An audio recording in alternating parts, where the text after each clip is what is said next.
Unscripted.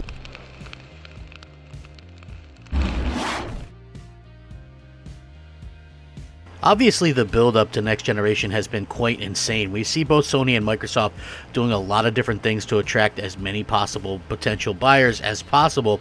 And I like Sony's approach in terms of the way that they're going about things. They seem to be going about a more traditional advertising campaign. They seem to be going about a more traditional gaming campaign in general, and I can really appreciate that as a fan. And they also have made some incredible announcements over the last few days. Even though it's been sort of a dry week in general, they really closed out the week strongly, and I can really much appreciate what they're doing. On the Microsoft side, it's a little bit different because I see their strategy too, and it's just sort of odd to me to see focus on old games. Like they announced Gears 5 DLC, and that's supposed to be a big deal, and they're showing off like comparisons, and they're saying it's a relaunch or whatever. Like, I mean, look, that game launched in 2019. We're almost in 2021. Is it really a big deal to hype this thing up at this particular point? I don't think it is, and I don't really particularly like the aspect of focusing on an old game that's already dead, pretty much. I mean, I hate to say it, but like Gears 5, you can look at the Steam charts, look at even the Xbox charts, the top 50.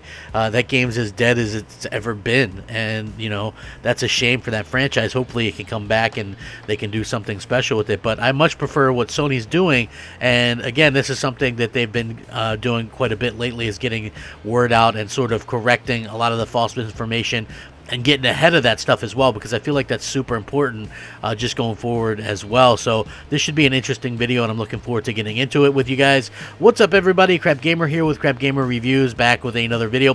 Thank you so much for checking it out. I really do appreciate it. Please like, share, subscribe. I would appreciate that as well. It helps out the channel, and it means a lot to me personally. If you're looking to get to help out a small channel like my own, the best thing I can tell you is a simple like goes a long way. Believe it or not, it is completely free for you, and you know what? It means a lot to me, so it's definitely much appreciated, and I do say thank you very, very much.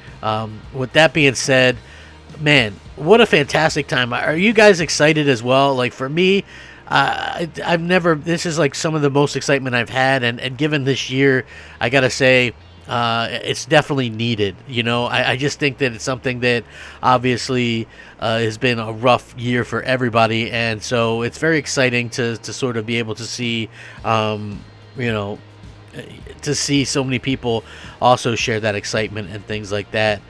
You know, and again, I really do appreciate everybody out there. So Sony has made some pretty interesting announcements. I've covered some of those as well recently, and I gotta say, this is really, really cool. I really do like to see what these companies are getting into, and what they're actually able to sort of accomplish. And for me personally, good job on Sony. Good on Sony for getting ahead of this and sort of being able to cover this and talk about this. So it looks like the PlayStation 5, now we've seen it. Influencers are getting it. People are about to review it. We're going to see previews. We're seeing all kinds of stuff crop up. We're seeing, you know, a flow of all of the interesting stuff that they're showcasing and things like that. And again, now we know the exact instructions on transferring data from the PlayStation 4 to your PlayStation 5. Sony has started to send out PlayStation 5 consoles to the press and influencers for preview and review purposes. While the box cover is nothing new and we've seen it before, in official retail promotion material, there are some things to be discovered on the box itself. One of these is for instructions to show how to transfer data from the PlayStation 4 to the PlayStation 5. They can be found at the bottom of the console, which again, these instructions explain the following procedure. You can transfer data to your PlayStation 5 console in the following ways. Connect your PS4 and your PS5 console to the same network. Connect your extended storage drive from your PS4 to your PS5 console. Sign in to your PS5 console with an account you created on a PS4 console. You can transfer data such as gaming history and trophies, as well as the profile and friend information, and you must update to the latest system software. So again, it's very interesting to see that we're kind of catching on to all this kind of stuff. We also found out about the content of the box and what's in the box: a PlayStation 5 console, a wireless controller, a base, HDMI cable, AC power cord, USB cable. It's got printed material and Astro's Playroom as pre-installed on the thing. So I think that that's really cool as well. Jeff Keighley, who also unboxed his, also received his box and shared multiple images and videos showing the various accessories, including a video where he removes the box and other accessories from the package sent to him by Sony.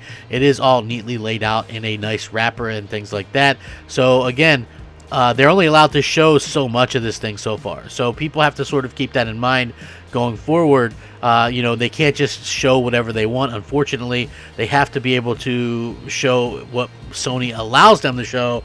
And, that's still pretty exciting, because we are seeing some stuff. And again, this is something that I think works really well as well, because we've seen this now. They were able to show, we've seen some DualSense controller unboxings, and this thing looks 100% premium. Let me tell you that this thing looks absolutely amazing. The PlayStation 5, obviously picking up all kinds of steam, influencers, media, everybody receiving their consoles in the US, by the way. That doesn't mean that the UK influencers, I've heard that Digital Foundry perhaps didn't get a controller, and people are like, oh man, they're snubbing them. I don't think they're going to snub Digital Foundry at the end of the day. I just think that they've done the US influencers first. Well, they did the Japanese influencers first. They got the hands-on, and now the US influencers are getting, I feel like UK will get them next after that. So obviously there, Austin Evans, who did a lot of Xbox videos lately, also did a DualSense controller and did a bunch of tests with it, and he put up a 10-minute video. But to summarize, he compares the size of the DualShock 4, connects it to the PS4 Pro, and even pulls it apart. So what did he actually showcase, and what did we learn about the controller itself? It's fairly large, significantly bigger than the PS4's pad by some margin. Evans notes that it has a gray hue in person, and that its analog sticks generally feel quite loose compared to the Xbox Series X's pad, although that's true of the DualShock 4 as well. And he explains that the buttons all feel very premium, and he's particularly fond of the haptic feedback triggers, even without the adaptive motors enabled. Now, the PS4 Pro does detect the device, but it doesn't currently work, and this is something that obviously is going to be coming in a future firmware update that's going to fix it, so don't rule out compatibility just yet. He does manage to get the controller working. Ironically, though, with Microsoft's cloud streaming technology on an Android smartphone, he then takes the pad apart, breaking it, of course, and shows some of the internals, including the mechanisms inside. The takeaway is that it's a very nice controller, which feels great in the hands. However, with features like haptic feedback currently being unavailable, there's not much for us to learn in those terms and things like that, which you're able to feature. But the main point that I like from this is we did 100% get something out of this, and that is that this thing feels premium, like 100% premium. This is like a premium product, and Sony went all out, and this thing is not just a simple redo of the DualShock 4, and I think that's really what most people are excited about in terms of this, is that at the end of the day, people are really sort of interested in exactly what's going on with this controller, and why is this thing so absolutely premium feeling and premium looking, and how were they able to actually accomplish this, and that's the thing that I think I enjoy the most, is that they were able to accomplish all this stuff with this amazing piece of technology, when they could have just stand pat and not did any of those things. So I do really find that to be a pretty incredible thing, and again, bravo to Sony for being able to get out ahead of this and to be able to accomplish the things that they were trying to accomplish while putting out a new console. And it still amazes me that this company put out a PlayStation 4 Pro in 2016, started planning the PS5 before the PS4 Pro was even out, had these great games coming out. I mean, you talk about great games. You put new AAA IP out.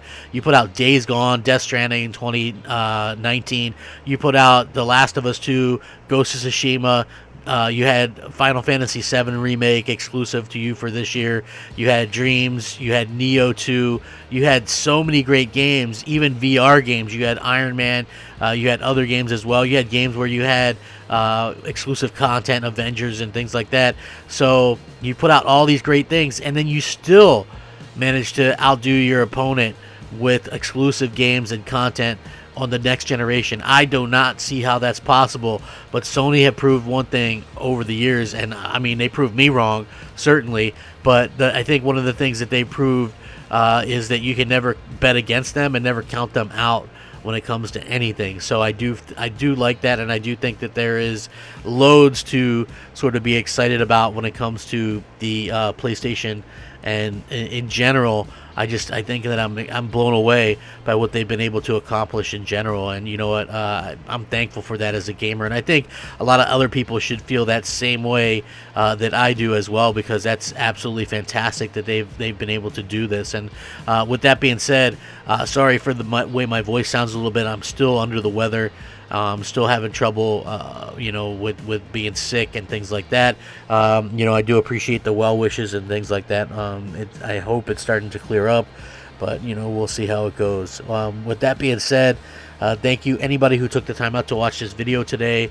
Please take a further moment to consider subscribing if you haven't done so already. And like I said, a simple like is really all I ask. I put a lot of time and effort into these videos, and a simple like would be absolutely incredible.